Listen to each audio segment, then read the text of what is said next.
Greetings, YouTubians, and welcome back to Wayne's Sharp World, and welcome to the first Monday for the first full week of the year 2021. I really hope you guys like Mondays because we got a lot more of them to go this year, and I'm going to get this kicked off with, instead of a review or a list or comparison or anything like that, I wanted to go over my knife goals, my knife goals and my channel goals for this year. This is the first full year and the second year of the channel. The first year was only 6 months long. In 2020, I started the channel back in June, and I told myself, I'm going to ride it out till the end of the year. I'm going to see what happens. If it takes off, we're going to keep going with it. If it doesn't, then we're going to close up shop.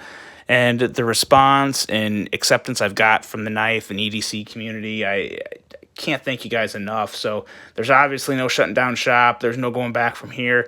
Things are only going to get better, and that's what we're going to cover in this video, my goals for this year and beyond. And instead of just boring you guys with my over-calloused, blistered hands, I thought I'd set out some nice knives for you to take a look at. Well, kind of the same format that some of the other reviewers do when they want to do a discussion. Just pull some knives out and show them off a little, do some close-ups, and give you guys something to look at while I'm talking. So with that being said, let's dive right into it. First off, the brands and certain knives that I'd like to experience in 2021. New ones that I've never had in hand, along with one that I technically have had in hand, but it's a certain version that I really want to check out. But let's start off with a few brands, first being Konig. Never had a Konig in hand. As everyone knows, those are very high-rent knives. They go anywhere from $400 to $600, $700, $900. Not something I can buy on a regular day. Hopefully I could maybe, get a loaner or do something like that. If not, what I do with a lot of the knives, as I've said before, is, a quick buy and sell of them, create the content and send them on their way. Surprisingly, knives hold a decent resale value as long as they're in great shape and you keep all the stuff with it. So that's always a route I could go with that one too.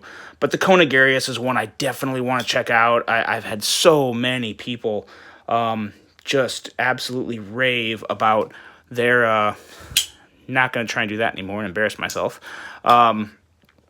Rave about the Konigarius, the tolerances it uses, the quality, the build, everything about it. I hear nothing but good things. So, got to check out a Konigarius. Another one that I really want to get my hands on is Olamic, the Olamic Whippersnapper. Really love their blade shape, like the company from everything I've known about it. They're a California-based company who also sell higher-end production knives in the $400 to $600 range and beyond. Of course, you can kind of customize them. I think everyone has seen Shabazz talk about them on his channel. So it's definitely one that I would like to check out, and really going to try to get at least one of those two on the channel this year, as well as Shirogorov. Now, Shirogorov is really sometimes even a little more affordable than the other two. It really depends on the model and size and materials going into it, but it's another one. I hear nothing but amazing things about the quality and action. So those three I would definitely like to get on the channel. Now, of course, you guys are going to be seeing the regular Tucson and Spyderco and, mid-techs like the Booz Blades and all that stuff. Maybe that's not technically a mid-tech. That kind of terminology is, I think, a little bit ancient now in the knife world. But you'll see all the regular stuff from the budgets to the higher end. But when you get to that $500 or $600 price mark is where you really start to, at least for me, it starts to get really hard to produce that type of content on a regular basis. I like doing it as much as I can, but at the same time, it's puts a hefty toll on the bank account, which can't really be doing right now with everything else I have going on in my life, from an engagement to just, as buying the new house and all sorts of other things that I have planned down the road with not just me, but my fiance as well. So obviously we have to watch our funds. So to get some of those brands on the channel, we'll have to just cross my fingers and hope that we can get my hands on some of that. And lastly, The Adam Demko Demko knives 80/20 in titanium. Andrew Demko. Okay, let's pause here and just acknowledge how bad my memory with names is, because it was brought to my attention on my last video that I called Andrew Demko Jason Demko. Don't know how that happened. Don't know where Adam came from, but it is without a doubt Andrew Demko. I'm not a total moron. I just names slip me sometimes, and when you're trying to remember all the names and talk behind the camera and fidget with knives, things get forgotten. But yes, Andrew Demko. So just to validate my sense of memory and mind and whatever, just so you guys don't think I'm a complete idiot, yes, it is Andrew Demko. This is his 80/20. This one is in black G10, but I really, really, really want to check out the model with titanium scales. Over the past year, my preferences and what I like in a pocket knife have definitely evolved. I still love the micarta. I'm actually starting to like the brass and copper a little less, because it adds some weight to a knife that I don't necessarily like on all my knives. So that's kind of going down in the titanium. I'm on a titanium kick, and I really am just starting to gather a lot of titanium things. So an 80/20 in titanium scales would be something I would really, really, really like to check out. So we'll see. I'm going to try pretty hard to get that one, because I may just be a trade in cash somehow, maybe get rid of this guy and pick up a titanium. Who knows? I do like the G10 a lot. It adds a really nice grip, but at the same time, that titanium is milled, so I'm thinking that has a pretty good grip too. So those four guys right there, the Konigarius, the Olamic Whippersnapper, a Shirogorov model of some type, and the Demko Knives Titanium 80/20 are at the top of my want to experience list for 2021. Now, as for my collection, I have some goals for my personal collection, because for a while, I didn't have a lot of exact preferences of what I wanted to make my collection up of. I kind of struggled to find exactly what I wanted, because your collection is somewhat a reflection of the person that's collecting, the collector. And if you looked at my Pelican case, it would, it would look like a random compilation of shiny things. So I want to try and condense that, have something that to where I have a little more of a theme or a style. That's hard to do, and it's not something that I don't think is critical, but it's just for some reason I feel intrigued to do it. So I'm going to be trying to focus on that this year. I do know this. I want my collection to be made up of high-end, mid-end, and even low-end knives. Not necessarily low in quality, but when you talk about something like the CJRB Milea, this is a $40 knife. Not expensive whatsoever, but it is still a fantastic design. Incredible action, super fidgety, and just very, very enjoyable. So for $40, I absolutely love it. But at the same time, this Andrew Demko 80/20 comes in at $425, and it's also an absolutely amazing, amazing piece. So I definitely want it to be a range of everything, because there's a lot of really good pieces out there in the knife world, and I don't think it should be limited to price. I think it's kind of crazy to limit stuff by price. If you're a millionaire, go ahead and do it, but I'm not. Nothing close to it. Probably may never will be, who knows. But regardless, it's not always about money. It's about what you enjoy, what makes you happy. That's what it comes down to. So, and for me, that is a very, very broad price range. So we'll be doing that. We'll be having a good assortment. And another thing that I really want to emphasize on are my favorite designers.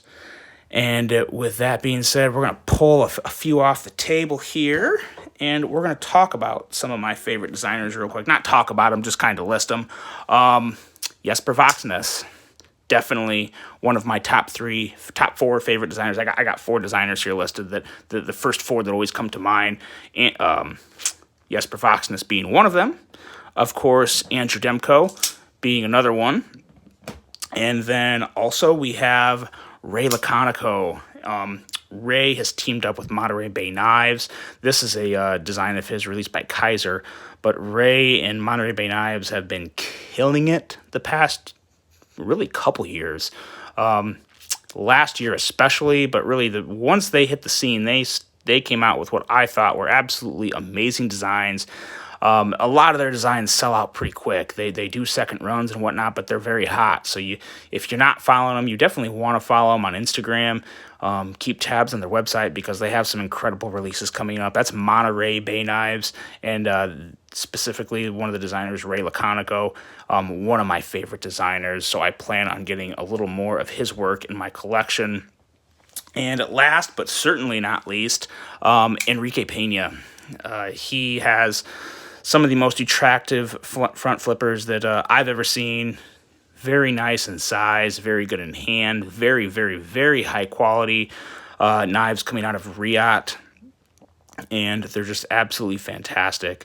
Enrique does majority of custom work, but he does do some production runs in smaller batches that at times can be very hard to get a hold of. So sometimes it takes everything you got and also some luck to get a hold of one.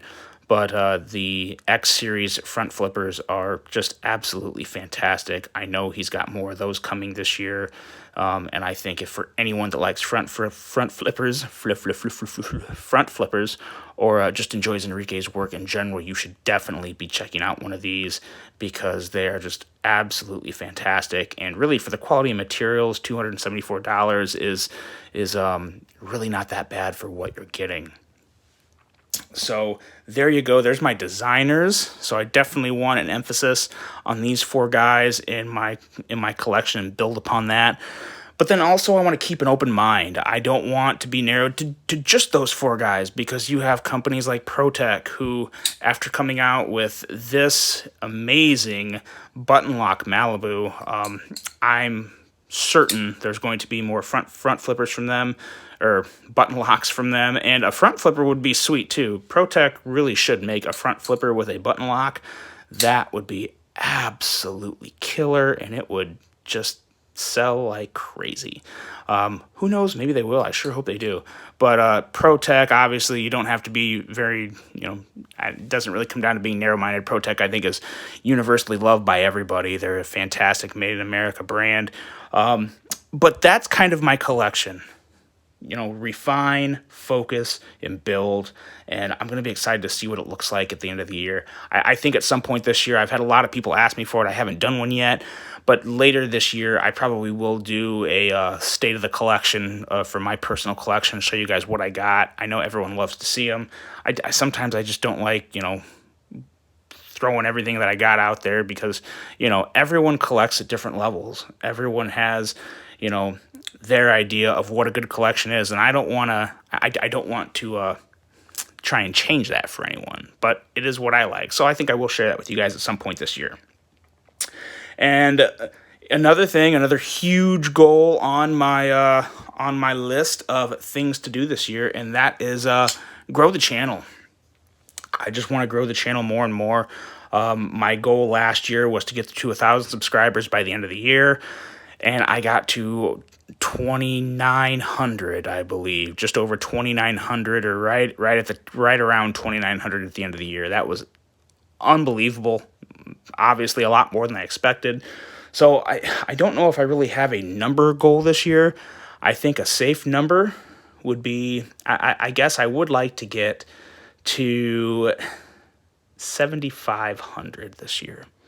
I think 7,500. If I can get to 7,500 by the end of the year, we're going to have a pretty killer giveaway. If some chance I can get to more than that, the giveaway will be better. But who knows? I mean, everything goes in such crazy waves on YouTube. From, you get mentioned by the right person, or the right person finds your channel and they show you off to somebody else. So, I guess I can just keep doing what I'm doing and hope you guys enjoy it and hope that it continues to grow. There's no secret to gaining subscribers. There's no magic tricks. It's just staying in that YouTube algorithm and keep spitting out the content. That's what I've been trying to do since June, and it's what I plan on keep doing. And of course, more importantly than the consistent content is good content that everybody likes. So that's definitely the goal, to grow the channel. You're going to see the reviews, you're going to see the list, you're going to see the comparisons, of course. And I have another big announcement as far as another thing you guys have been asking for, and that is stickers and magnets. They are finally available. I'm going to put a link in the description in this video, but these stickers look just like this. They are 3 inches tall, and they're very high quality vinyl stickers. They stick absolutely great to everything with a flat surface. I've had this on a blender bottle for about 3 months now. I've actually had these for a little while. I wanted to make sure they weren't crap, and I also had to find what I thought was the best way to list them. So right now I have an Etsy shop. You guys can go on Etsy, search Wayne's Sharp World, and you're gonna first couple things that'll pop up will be this sticker and a magnet. Now the magnet and sticker looks exactly the same, literally exactly the same, and the exact same size. They're both 3-inch tall stickers or magnets. Width is, just to be made proportional to the 3-inch height. But I will say the quality of the sticker, like I said before, I've had it on this blender bottle for about 3 months. This is the only blender bottle I carry around with me. I carry it to the gym. A lot of times I carry it just throughout my regular general day and on the weekends. This thing has had the piss beat out of it. It's been washed. It's been sweat on. It's had gym grime all over it. And as you can see, it still looks brand new. There's no finish starting to peel off. It's stuck to the bottle extremely well. So very, very high quality sticker. I was really happy when I got that. These guys are going to be $4, as well as the magnets are $4. And these are available to anyone in the U.S. Now, there's a little caveat there. I know I have other subscribers that would like them that live outside of the U.S. If you live outside of the United States and would like to get a sticker or magnet from me, personal message me on Instagram, and we'll find a way. I'll get you some. I just want to make sure before I send it to you, I don't have to pay, $7 or $8 in shipping to send you a $4 sticker. So obviously I'm going to add on those shipping charges.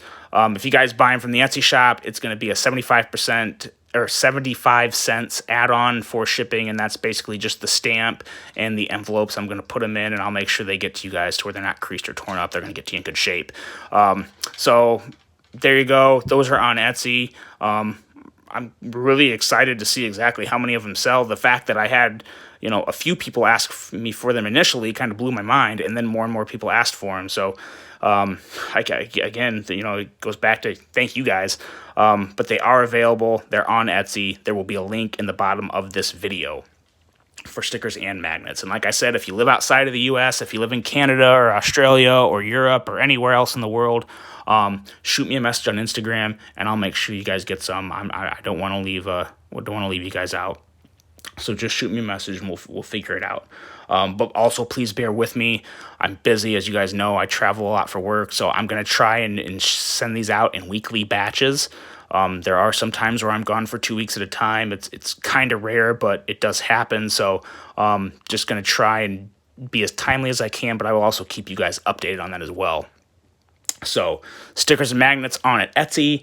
They are live right now and ready to sell. I think I have like 90 stickers and 45 magnets, something like that. Obviously, I can reorder them at the drop of a dime. If you guys sell them out and want more, I'll keep them coming. But that's where I got to start, because I really don't know how those are going to sell. So there's that. Link will be in the description for the stickers and magnets. Next up on the agenda, and I'm gonna make this a little quick. It's already getting on 19 and a half minutes. You guys don't have all day to listen to me harp and talk about knives, so we'll keep it going. What other kind of merch do you guys want? If you don't, I actually completely understand, because I don't know how much I would want my face all over the place either. But if there's any other cool merch ideas that you guys would like to see and would seriously buy from me, let me know, and I'll look into making some. I just don't want to, obviously not going to get ahead of myself and dump a bunch of money into things with my face on it that I have to just look at. Don't really want to do that. But if you guys really want something specific, mention it in this video, and I will take a look in the comments of this video, and I'll take a look at it. And another thing that I would like to do to grow this channel, and again, this is going to be, this is kind of a question more than a statement. But what would you guys think of me reviewing stuff other than knives? And not a lot. We're talking about things I like, primarily camping equipment. I know a lot of you guys like to go outside and, you know, hike and camp and, you know, photograph and all sorts of other things. I thought maybe some reviews on some of my camping equipment would be enjoyable from, you know, not a whole lot of stuff, just certain types of gear I have, water filtration units to sleeping pads to sleeping bags to water bottles to anything, you know, anything camping and outdoors related. I thought about throwing some of those reviews up, but at the same time, I don't want to chase off the loyal subscribers I already have because they're starting to see stuff they don't want to see. So it's kind of it's a double-edged sword for me because there's a lot of things that I like and I'm passionate about, but at the same time, my number one goal on this channel is to provide you guys with knife content. So let me know, would you like to see some camping supplies reviewed? Because there's a lot of good brands out there and a lot of really cool stuff for you guys if you're into backpacking and exploring the outdoors. There's a lot of really nice equipment and tools and whatnot that you could, I think, really enjoy that you may or may not know about. So I thought and again, it's not going to be a lot. I would just be reviewing what I have and what I like. So let me know what you think about that. And then lastly, I just want to keep collaborating with people. I'd like to, you know, I've always kind of thought about designing a knife. I've also always thought about, you know, just growing this brand and to being, you know, something that I think people like and other people would be willing to, you know, hey, you know, let's do this together. Let's go in on this. You know, things are always better when people work together. Ideas are better. Everything's better. You know, you can't build a country on your own. You can't run anything on your own. It's always better when there's a collaboration between multiple creative minds. And that's something I would like to shoot for at this year some point. And, you know, that all comes down to, you know, who reaches out, who I reach out to, and the ideas that come to mind. So I guess to wrap this all up, guys, I have some pretty hefty goals for the channel this year. And, you know, we'll just see. We'll see where it goes. Because at the end of the day, I'm doing something I enjoy. By no means am I making a lot of money doing it, but it's fun. It's fun. I enjoy engaging with the community. I like talking to you guys and reviewing knives. It's just something that I really enjoy. And so I figured, why not build on it? So that's the goals for this year. Let me know what you think. Let me know about the merch. Let me know about anything else I mentioned in this video. I'm also going to put a link, or not a link, well, there will be a link in the video for the merchandise, but there will also be a poll on YouTube that should show up in your subscription newsfeed. I'd like to post a poll asking you guys some questions. Those questions will randomly show up. I'd really appreciate it if you answered those to kind of help me gauge what exactly I want to do and how much support I'd have from my subscribers. Because again, I'll say it one more time. You guys are the reason for this channel. Yes, I make the content, but the content is absolutely worthless if you don't watch it and like it and care about it. So that's just that's the facts of life. So with that being said, I hope you guys enjoyed this little outline. I hope you're as excited for 2021 as I am. I look forward to having a full fun year with you guys. And until the next one, which will be some type of review or list, I hope you have a great rest of your day. And until then, I'm out.